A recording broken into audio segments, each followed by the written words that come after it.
Assalamualaikum warahmatullahi wabarakatuh.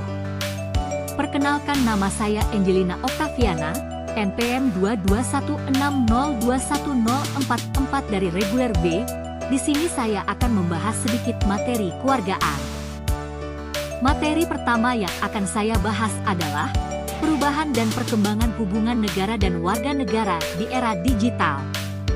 Hubungan antara negara dan warga negara di era digital merujuk pada bagaimana interaksi, komunikasi, dan tanggung jawab antara pemerintah dan masyarakat berubah akibat kemajuan teknologi digital. Era digital ditandai dengan penggunaan teknologi informasi dan komunikasi yang memungkinkan akses informasi lebih cepat, partisipasi yang lebih luas dalam proses politik, dan keterlibatan yang semakin intensif antara negara dan warga negara. Di satu sisi, teknologi ini memberikan peluang besar, seperti meningkatkan partisipasi warga dalam kebijakan pengawasan, dialog politik, dan penyebaran informasi melalui media sosial. Namun di sisi lain, era digital juga membawa tantangan yang serius, seperti ancaman keamanan siber, pelanggaran privasi data, serta maraknya disinformasi dan kebencian. Oleh karena itu, baik negara maupun warga negara perlu memahami perubahan ini dan bekerja sama untuk mengelola peluang sekaligus menghadapi tantangan demi menciptakan masyarakat digital yang lebih inklusif dan aman.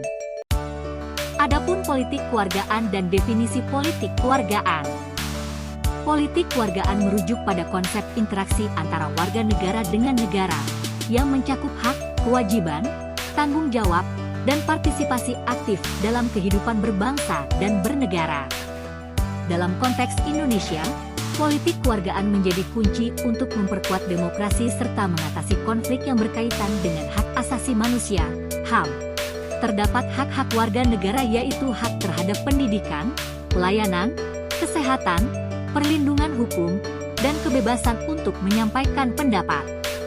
Namun di sini lain, warga negara juga memiliki kewajiban seperti membayar pajak, menaati hukum yang berlaku, serta menjaga persatuan dan kerukunan dalam masyarakat.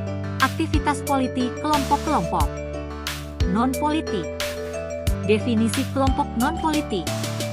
Kelompok non-politik adalah organisasi atau komunitas yang tidak berafiliasi langsung dengan partai politik, tetapi memiliki pengaruh besar dalam mendorong perubahan kebijakan.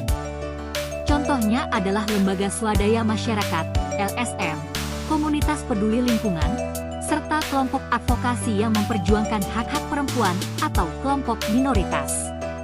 Dengan mengangkat isu-isu spesifik yang mungkin terabaikan oleh sistem politik formal. Dengan menggunakan kampanye, advokasi, atau penelitian, mereka dapat menekan pemerintah untuk mengambil tindakan yang sesuai dengan kebutuhan masyarakat. Peran dalam demokrasi. Kelompok ini berfungsi sebagai penghubung antara masyarakat dan pemerintah dengan mengangkat isu-isu spesifik yang mungkin terabaikan oleh sistem politik formal. Dengan menggunakan kampanye, advokasi, atau penelitian, mereka dapat menekan pemerintah untuk mengambil tindakan yang sesuai dengan kebutuhan masyarakat. Dinamika dan tantangan. Meski berperan penting, kelompok-kelompok ini sering menghadapi tantangan dalam menggalang dukungan luas, terutama jika tidak memiliki akses ke sumber daya politik atau kekuasaan formal. Selain itu, konflik kepentingan dengan pemerintah atau partai politik bisa menjadi hambatan dalam memperjuangkan isu yang mereka angkat. Selanjutnya yaitu akan membahas transformasi politik secara filosofis dan teoritis. Dalam perjalanan sejarah, politik telah mengalami perubahan filosofis yang signifikan, beralih dari paradigma tradisional yang cenderung otoriter menuju model modern yang lebih demokratis. Perubahan ini ditandai dengan pengakuan terhadap pluralisme, kebebasan individu, dan hak asasi manusia, yang memperkuat prinsip-prinsip keadilan dan kesetaraan. Secara teoritis, transformasi politik dapat dijelaskan melalui beberapa konsep utama. Teori modernisasi menyoroti bagaimana perkembangan teknologi dan perubahan sosial mendorong masyarakat menjadi lebih rasional, terbuka, dan demokratis.